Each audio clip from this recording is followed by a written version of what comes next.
to hit the button, go live? Hi, everyone. I'm Leslyn Keith, and we are live with you again on Friday, talking about what's new and coming up with lipedema.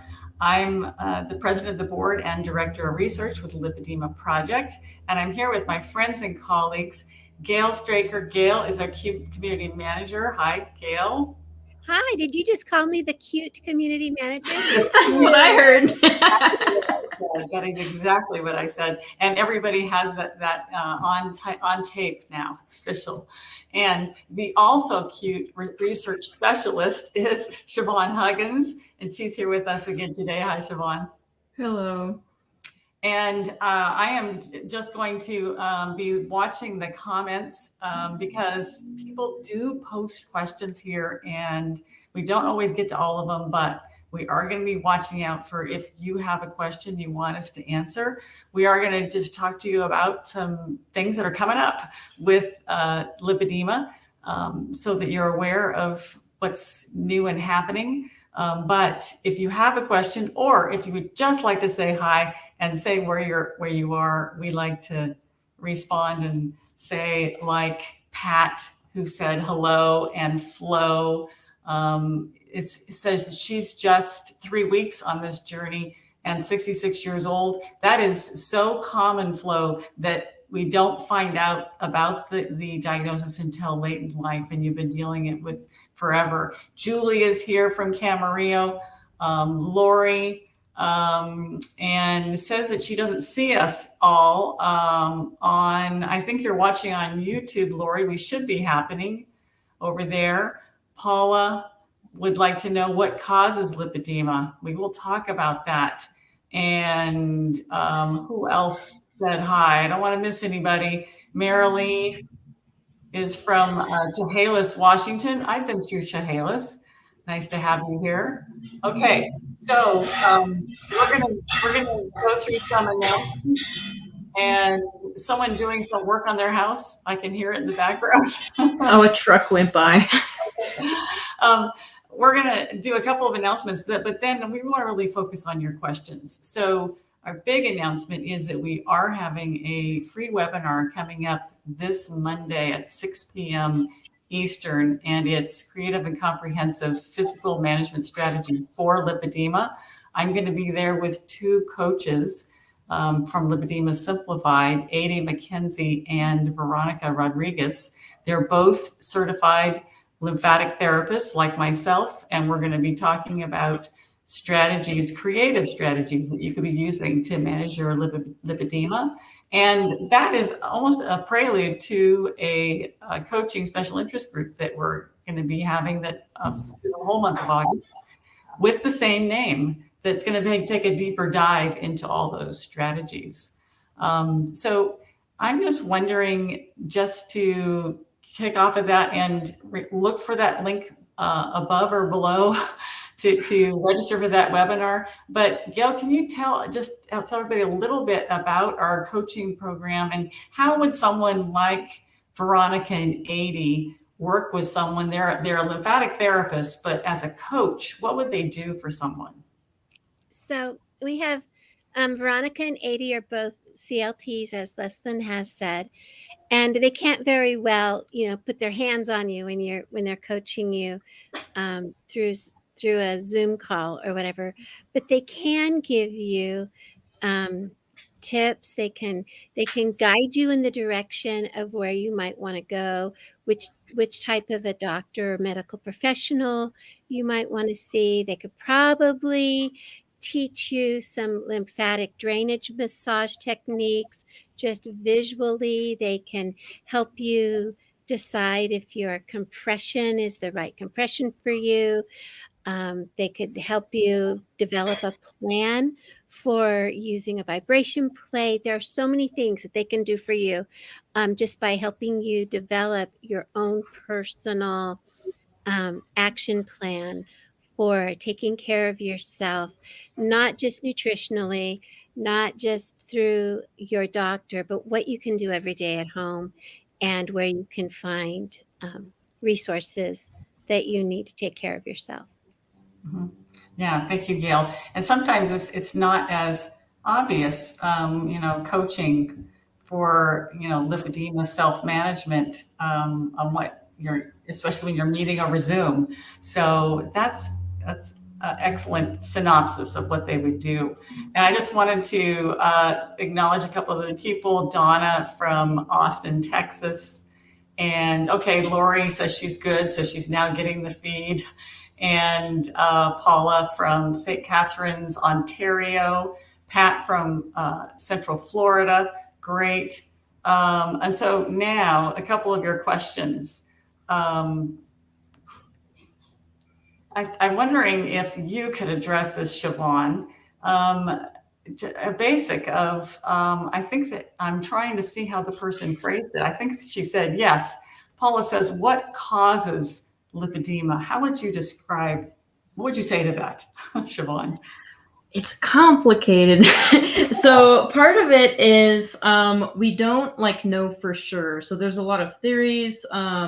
There do seem to be some common components in the theories. For example, there does seem to be a genetic component. So it does seem to run in families. And then we do see these clustering of symptoms. And I just did a presentation for Keto Fest talking about one possible idea, which it may relate to an underlying connective tissue disorder, for example. And I've seen some other researchers speculate on that as well. But I mean, in terms of the symptoms, it seems like a lot of them go back to, for example, tissue damage that may be happening. So that could relate to the pain and things like that. And then also swelling. A lot of the stuff, so the fat accumulation and even the pain seems to relate to the swelling as well. But in terms of a definitive answer, a simple sentence explanation, I don't think we're at that point yet. But genetic component and then also environmental factors seem to be playing in as well, especially in terms of symptom severity and progression, which luckily means that we can change some things in our environment and affect how that's going. So that's good news. Yeah, and I think it's important to know that just because you might have genes that give you a propensity towards lipedema doesn't mean that's the end of the story. There's still stuff you could do. Absolutely. So that's important. And that's exactly the type of thing we're going to be talking about at our free webinar on Monday, and also our coaching special interest group that's taking place for the whole month of August. So see that link and find out more.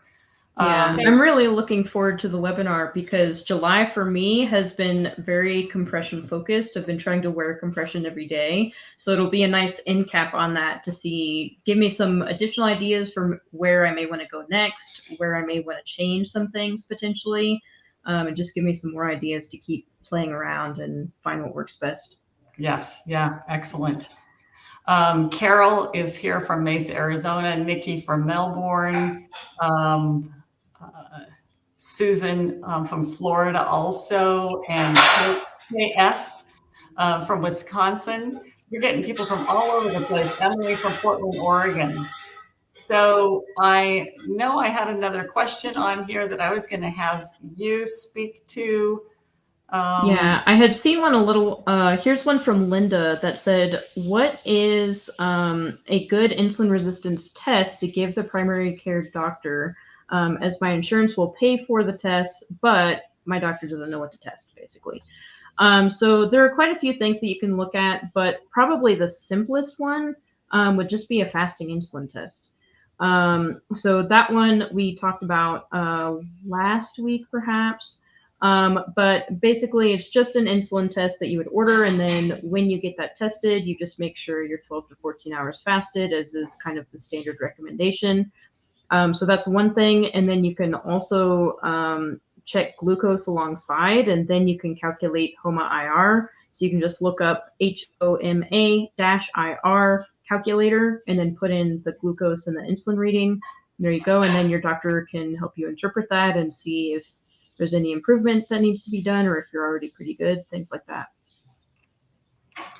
Okay. And I see a question about carnitine, and either Gail or Siobhan, actually, and it's Winetta says Brian Bickman, but I think she means Ben Bickman, Dr. Ben Bickman from Utah, a researcher. He researches actually fat is what he researches.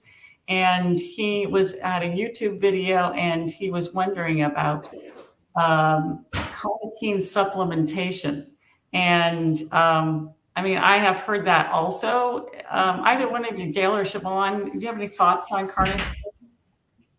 I do Well, not. yeah, two main things. One is that it seems like carnitine can be conditionally essential. So that basically means in normal circumstances, you can create enough of your own and you're all good. But under certain circumstances, you can actually not be able to keep up with your needs. And in that case, additional supplementation can be helpful. But then the other good news is there's lots of carnitine in meat and a little bit in avocado, weirdly. Like that's the one exception that I know of. So if people are, yeah, if people are eating a lot of meat in their diet, you would suspect that they would be getting enough just from that. But if not, it may be that carnitine can be helpful. I know it's been looked at in terms of supplementing to help with depression symptoms. So that's kind of interesting. But I'm not sure what context this is talking about in terms of Ben's presentation. I have I'm not seen sure. Specifically suggested for lymphatic disorders. Oh, interesting. But I can't give you any more information than that. It's just tickling something in the back of my head. And so that might be what Winetta is thinking about, because it was supposed to be beneficial for lymphatic disorders. But I don't have the same opinion as Siobhan, is that you probably can get what you need from your diet, unless you have one of the very rare conditions where you have difficulty with absorption of carnitine, and then it's difficult to get enough from your diet, even if you eat meat. But that's a pretty rare condition. So yeah, I don't think it's the very other context would basically be if you're not eating enough meat to reach your needs. Yes. And if you're in that certain circumstance where you can't make enough of your own, which may be what's happening, part of what's happening in depression. I'm trying, and Siobhan, you would know how to pronounce her name, Ciara. So Irish? It's probably an Irish Gaelic name, but just for clarification, just because my name is Irish Gaelic doesn't mean I speak Gaelic. Doesn't know you know how to pronounce all those names. Yeah, Ciara? It might be the CI, so maybe like Shara, but that could also be completely wrong. Yes. Because Shara was asking how carnitine, and it's actually Carnitine. That's the spelling of it. Yeah, and so Carno, as in like carno, like carnivore, and then teen. So carnitine. Yep. Okay. Kihara, or I'm gonna give up there. I'm not even gonna try to pronounce anything. We would love for you to put in the chat the phonetically way to pronounce your name, because we like to say it correctly.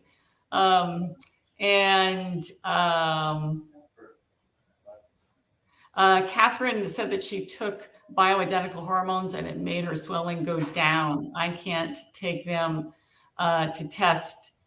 I can't get them to test more than TSH, T3, and T4. What hormones should they test for? And so I'm talking about two different hormones sets here. I mean, either thyroid, or you're talking about usually bioidenticals. I mean, do they do bioidenticals for thyroid as well? No, you need to go to someone, usually either a gynecological nurse practitioner or someone who has background in compounding. Yeah, and so like an endocrinologist, do you think? Endocrinologist could work, yeah. And so, and it really is a very complex whole thing. And they usually start out with estradiol, and the estradiol can be small doses, and they see how you do on that, and then they can raise it. Your best bet is to go to either your gynecologist or your endocrinologist. Yeah. And she also asks about TSH, T3, and T4, and those are all tests for your thyroid, which incidentally is commonly associated with lipedema, to have low thyroid. So the only thing I would add to that, if you want to get your thyroid checked, would be reverse T3. Gail, do you have any comments on that? Well, I can say that when I was tested, they found out a lot about all my hormones. They gave me a sorry, something just hit my door. Probably a child. They gave me the test. It's called a Dutch test. Oh, yes. And it's a urine test. You put urine on a little card, you dry it, you do it for every so many hours through like 24 or 36 hours, and they can see where your hormones spike and drop and those sorts of things. It's fairly expensive. I went to a functional medical clinic, and that's where they prescribed that test to me. This was before I found out I had lipedema, but it really gave me gave them a good understanding of exactly where my estrogen, progesterone, testosterone, cortisol, all those things were, and where they spiked during the day and at night. So it was pretty eye-opening. I cannot remember if they looked at my thyroid on that or not, but I do know that they looked at a lot of my hormone levels. Mm-hmm. Yeah, Kathy posted that a Dutch estrogen test measures 16 estrogen analogs. So, right.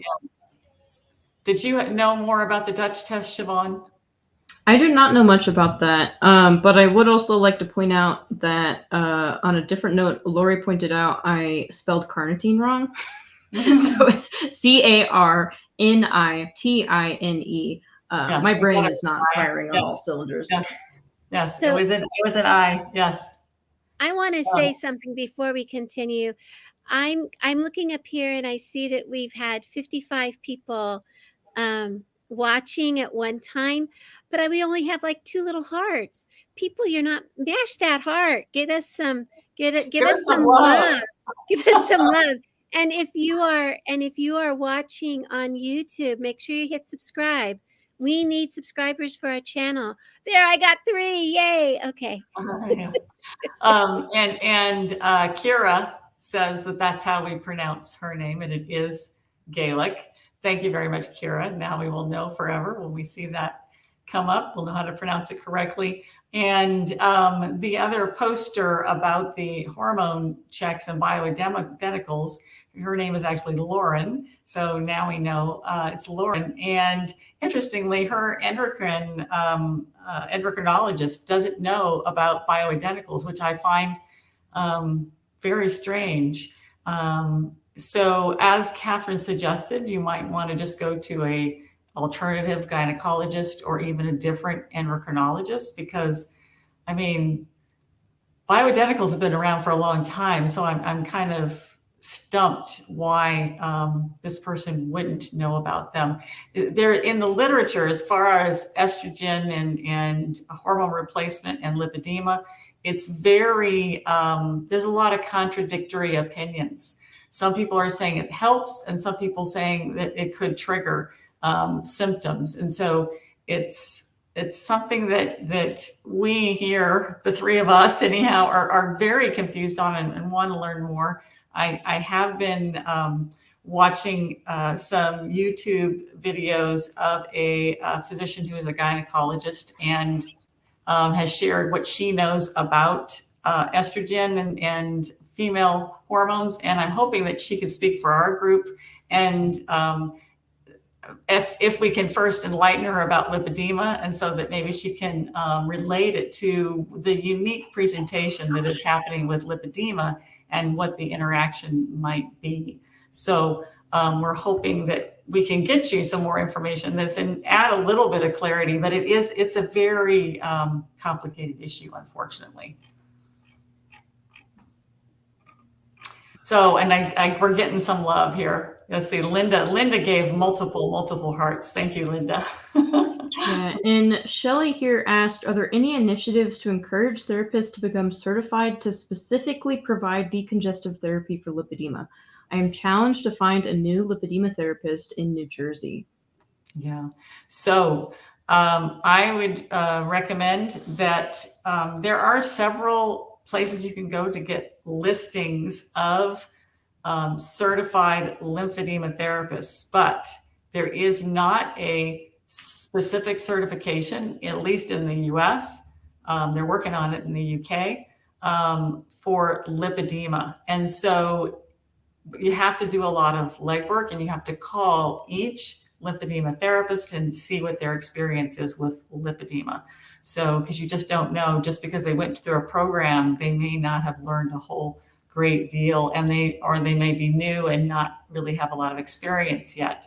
So it requires some follow-up calls on you that you have to do in order to make sure you get someone who's good for you. Juanetta asks about, are you familiar with any findings on the impacts of antibiotics on the lymphatic system, especially early in life? So that is an excellent question, because our lymphatic system is our immune system. It is a major part of our immune system. And so this is where we have, it's like immune trafficking. It's the one that sends the various cells to the places they need to go to fight an infection, stuff like that. Antibiotics, I think, and maybe Gail or Siobhan can comment on this, seem to have a much greater effect, detrimental effect on the gut than I think they probably do on the lymphatic system. Do you guys have any comments on that? I haven't seen anything specific to the impact on the lymphatic system. I just know a couple people who've had fallout from using it that they took a while to recover from. So I know it's something that a lot of doctors now are approaching a little bit more cautiously, and a lot more aftercare afterwards, just to make sure that they get back to normal. But yeah, it would be interesting to look into in terms of if it has impact on the lymphatic system, or even impacts on the gut and thus the lymphatic system through that. Because the gut is kind of our big interaction with a lot of stuff. So I'll have to look into that and see if there's been any research on it. Yeah. And it is so interesting hanging out with you all that I let the time get away from me, and we are already over a little bit, but just wonderful questions. Remember, you can always contact us at our emails. I'm Leslyn at lipedemaproject.org. Siobhan is email. How should they contact you, Siobhan? Siobhan at lipedemaproject.org. And when the little banner is gone, you can see how my name is spelled. Yes. It's also a Gaelic name. Yes. And Gail, how would they get a hold of you if they want to ask further questions? Gail, Gail, at lipedema-simplified.org. It's really important to put that hyphen in there, lipedema-simplified.org. So feel free to contact us, because it's our time is so short on these Friday get-togethers that it's hard to get to all of your questions, but we got through quite a bit. So thank you so much for being here with us today, and we look forward to being with you again next Friday.